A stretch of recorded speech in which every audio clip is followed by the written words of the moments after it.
اپنے گھروں کی معاشرت نبی والی لاؤ، ایک دوسرے کی تعریف کرو، ایک دوسرے کی حوصلہ افزائی کرو۔ سبحان اللہ، اللہ کے نبی گھر آئے، ام سلمہ کے گھر کی باری، کھانے کو کچھ نہیں، پکایا کچھ ہے ہی کچھ نہیں، تو خامد و محمد مصطفیٰ جیسا اور آگے کھانا تیار نہ ہو تو بیوی کے دل پہ کیا گزرے گی؟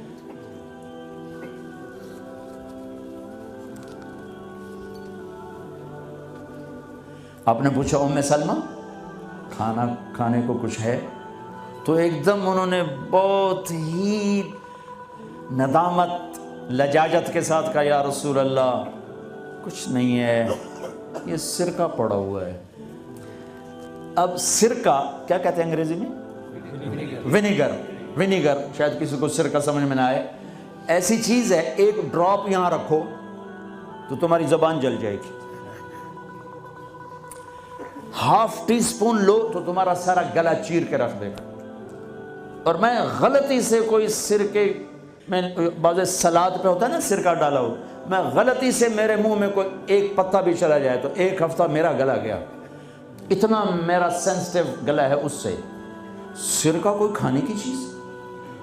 انہوں نے تو آج یا رسول اللہ بھائی ایک سرکہ ہے، ہائے ہائے ہائے ہائے۔ آگے میرے نے بھی کہ سرکہ بھی کوئی کھامڑ دی شاید، تو اتنا ہی نہیں پتا بھائی سرکہ کھامڑدہ نہیں ہوتا۔ میرے نبی نے فرمایا ہو نعم الادام الخل، ام سلمہ سرکے جیسا تو سالن ہی کوئی نہیں،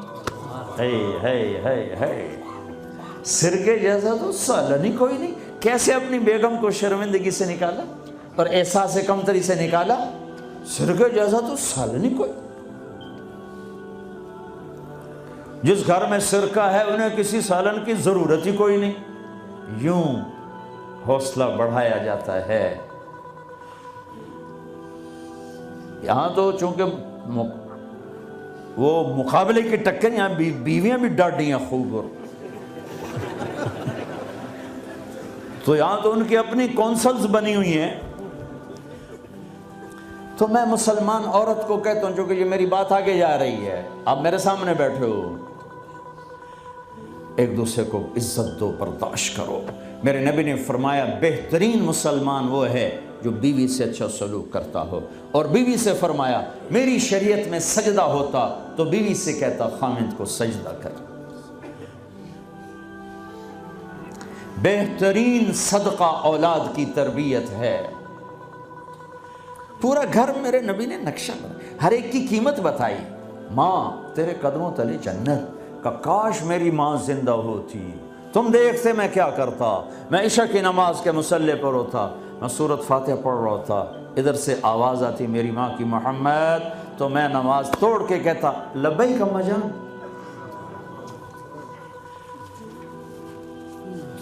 باپ کا تیرے جنت کا دروازہ ہے، باپ تیری جنت کا دروازہ ہے، کھولنا توڑنا نہیں، کھولنا توڑنا نہیں،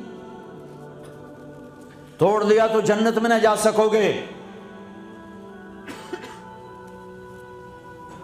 سب سے بہترین مسلمان جو بیوی سے اچھا سلوک ہے، سب سے بہترین عورت جو اپنے خامند کی منشا کو دیکھے۔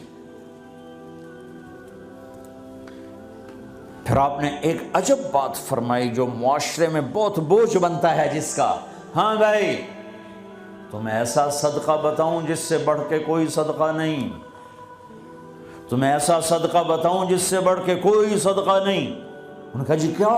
کہا الابنۃ المردودہ، جس کی بیٹی کو طلاق ہو گئی یا بیوہ ہو گئی اور گھر واپس آ گئی ماں باپ کے، یا ماں باپ نہیں ہے تو بھائی ہیں، وہ ایک بوجھ بنتی ہے ماں باپ پر بھی، اور بھائی تو ویسے ہی باغی ہو جاتے ہیں۔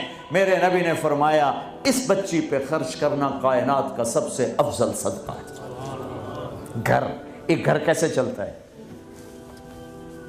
ہمارے ہاں پنجاب سندھ بلوچستان سرحد میں بہنوں کو وراثت میں کوئی حصہ نہیں ملتا، سب بھائی کھا جاتے ہیں۔ میرے نبی نے فرمایا جس کو اللہ نے 2 بہنیں دیں اس نے ان کا حق ادا کیا، شادی کی، حق ادا کیا۔ ماں باپ کی وراثت میں سے ہوتا ہے، اگر میں نے کوئی خود کمایا ہے اس میں بہنوں کا حق نہیں. ماں باپ سے اگر 1 روپیہ بھی آیا ہے تقسیم کیا جائے گا. جس نے بہنوں کا حق ادا کیا، شادی کی، حق ادا کیا، اس پہ جنت واجب ہو گئی. جس کو اللہ نے 3 بیٹیاں دیں، اس نے ان کی ڈولی اٹھائی، وہ جنت میں میرے ساتھ یوں ہوگا. ایک بولے. اگر 2 ہوں، کہ جس نے 2 بیٹیوں کی شادی کی وہ بھی ایسے ہوگا. اللہ بھلا کرے.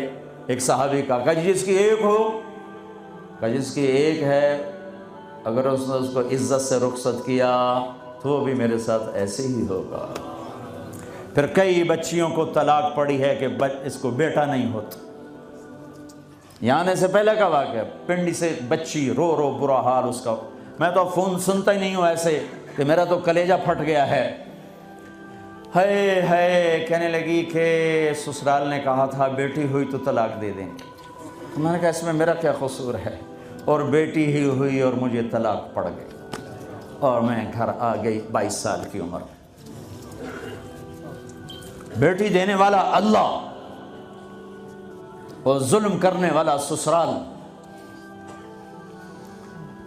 میرے نبی کو اللہ نے بیٹے دے کے اٹھا لیے. قاسم اٹھا لیے، عبداللہ اٹھا لیے، ابراہیم اٹھا لیے.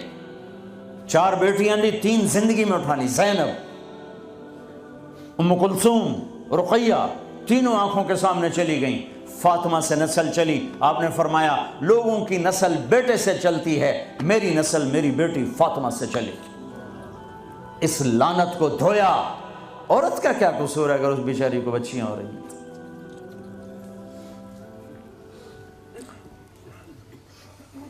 جس نے اپنی بہنوں کو حق ادا کیا، جس نے بیٹیوں کو ڈولے میں بٹھایا، ان کا حق ادا کیا، کہ جنت میں یوں ہو جائے گا. بہنوں کو دینا اتنا ضروری ہے، حرام ہو جاتی ہے روٹی. میں نے مولانا جمشید صاحب میرے استاد ہیں، میں نے ان سے تفسیر پڑھی ہے. میں ایک دن شہد کی بوتل لے کر گیا، پرانی بات ہے 76-77. میں نے کہا حضرت یہ ہدیہ ہے. فرمایا کہاں سے لائے ہو؟ کہ میرے اپنے باپ کا ہے. فرمایا تیرے باپ نے اپنی بہنوں کو، تیرے باپ نے اپنی بہن یعنی میری پھوپھیوں کو، تیرے باپ نے اپنی بہنوں کو زمین میں سے حصہ دیا تھا؟ یہ سوال کیوں کیا؟ 10 روپے کی شہد کی بوتل تھی اس وقت، کہ اگر دیا تھا تو یہ میں لے لوں گا، اگر نہیں دیا تو پھر یہ حرام ہے، میں نہیں لوں گا. یہ مطلب تیرے باپ نے بہنوں کو حصہ دیا تھا؟ میں کہا جی اللہ کا شکر ہے میرے باپ کی بہن ہی کوئی نہیں. 2 بھائی، ساری زمین 2 بھائیوں کی، 2 بھائی. میں نے کہا جی اب موجہ ہی موجہ، بہن تھی کو ہوتی تو کوئی نہ دیتے. پھر کہنے لگے اچھا تیرے دادا نے اپنی بہنوں کو زمین میں سے حصہ دیا تھا؟ میں کہا جی اس لیے میں جمعہ ہی کوئی نہ ہوں. اتنی ریسرچ کے بعد ایک شہد کی بوتل قبول فرمائی. بیٹیوں کو دینا اتنا ضروری ہے.